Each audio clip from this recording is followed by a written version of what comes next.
Hi, this is Dennis Dyack. I'm the president of Silicon Knights, and we're here with IGN Weekly to give you an in-depth preview of Too Human, and we hope you like what you see.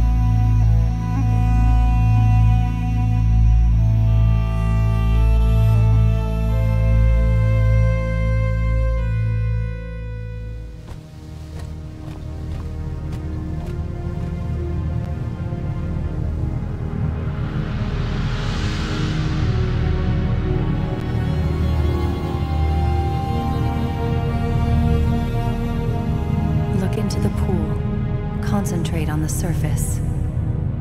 You will feel a small tingling as you do. Don't worry about it. It's just the handshaking protocols kicking in. Just relax and watch. Too Human is a game where you play the cybernetic god Balder, charged with the defense of mankind against an onslaught of machines trying to wipe out all of mankind. I think Too Human is a game that we've had a hard time in kind of our descriptions being able to kind of summarize and put into summation. A lot of people are quick to kind of compare it to X or Y or Z or something like God of War, but really the game is very, very different and very unique. Too Human is an epic action adventure game that has a ton of role-playing game, RPG elements. Essentially, Too Human has some elements in the gameplay that may look like God of War at first, but it's really not. It's heavily and deeply seated in role-playing. The RPG aspects of the game run fairly deep, and they're very much along the lines of skill tree-based systems where you can pick a class and there'll be a skill tree associated with that class. So there's a spider, there's skill trees associated with that. You can choose to go down human paths or cybernetic paths. And so we have 4-player co-op, and it's very much has a lot of Diablo elements of hunting and gathering, or things like World of Warcraft where you collect epic items, customize yourself cybernetically, choose different weapons, different armor sets. Right now we've got 25 basic ones that are just completely the way that we would prefer them. But you could take those 25. We've got, I won't say how many extra are actually downloadable content, quite a number. And if you think about all the different variants that you can actually make from all those pieces, let alone the color variants, let alone all the missing patterns and so on, it's almost endless. I think that type of robust system really enhances replayability for a game, and it's the thing that keeps you coming back to get to level 50. And the great thing is when we go to the second and the third game, you're just going to be able to carry your character over to go straight away, so there's no relooting, there's no suddenly you lost all your powers and now you have to start over. We want the player to continue and build upon where they left off for the entire trilogy. It's got a lot of flavors and a lot of components that action gamers will want. You can juggle up guys, smack them around the screen, do massive combos, and that kind of stuff evolves the game and rewards you. But it's also got deep collecting systems where players will want to run around, explore, get the best loot, get the best items, trade with their friends, compare what they have. With the fusion of those two elements plus the content and direction that we usually take with our games, I think people are going to get a very, very different experience, and we feel pretty comfortable that no one's seen anything like Too Human yet.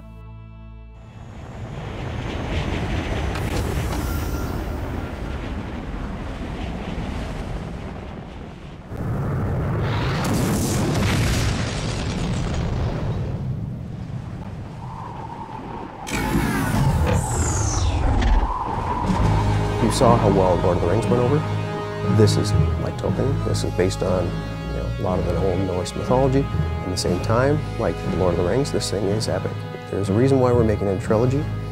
Huge, huge worlds. Norse mythology is, I would say, completely embedded and is inseparable from the storyline at every element that you can possibly think of. We've been thinking about this for a very, very long time. People who are really into that material, they can get such a great visualization of some of the things that they've read and seen and experienced in such a unique medium. It's just unbelievable to be able to finally interact with something you've looked into so much of your life. And on the other side, if you're really not that familiar with the Norse mythologies, you're just looking at really well-developed characters, phenomenal settings, a vast, vast universe that's exciting to explore. And the great thing is Norse mythology is so rich.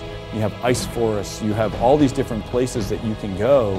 It just grounds everything in such a way that we can have a real diversity, but also a very, very, very consistent feel for the whole game. I'm locked on.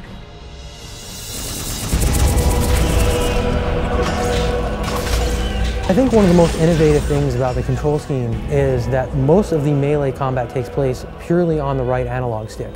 And what that allows us to do is it allows us to take some of the depth and the distancing issues with three-dimensional combat and make it a lot more accessible. In the same vein, we focused really hard on making sure that the gameplay also has a ton of depth. There's different techniques, different motions, different situations, and different combinations between the right analog stick and the left analog stick that give you different actions and different moves. So the player's always got to think, and they're not just thinking about what they can do, they're thinking about what situation they're in, and they're given a repertoire to be able to compensate for that. We've heard so many times that people don't buy into the right analog stick, and it's only because there hasn't been a good game, a really strong game yet that's utilized it.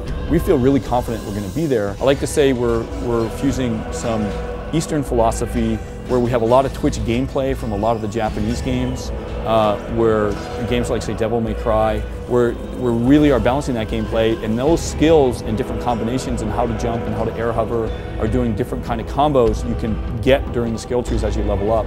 But the other one is statistically balancing other things, which is the traditional North American way, like the guys at BioWare typically do with their games. I think that's really driving home what we're trying to deliver here from a standpoint of trying to get a true convergence on a lot of philosophies that we've been thinking about for Two Humans since we started thinking about it so long ago.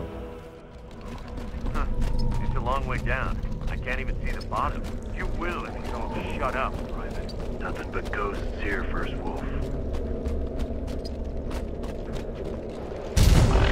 So the camera system in Two Human is quite unique. When you're navigating around the environment, the camera is very focused on giving you some of the best views and the best presentation of that. You walk by a statue and it's something of importance, the camera subtly nudges you in that direction and says, take a look at me.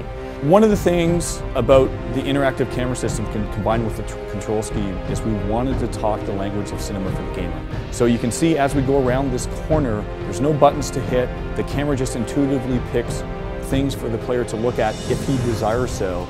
And so the intelligent camera system is almost like your personal director. It really isn't intrusive to the gameplay. It lets the player keep on doing what they want to do.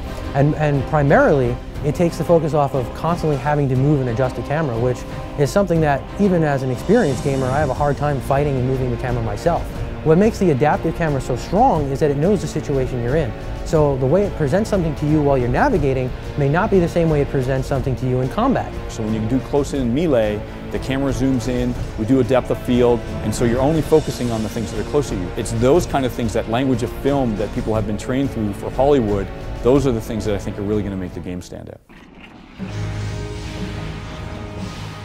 So we really hope that the epicness of Two Human comes through in everything that we can do, and we hope people are excited to get their hands on it, jump into the action, jump into the RPG, develop their character, take it online, play it with a ton of their friends, and experience the epic cinematic game that is Two Human. We saw how excited and how well Lord of the Rings did as a movie.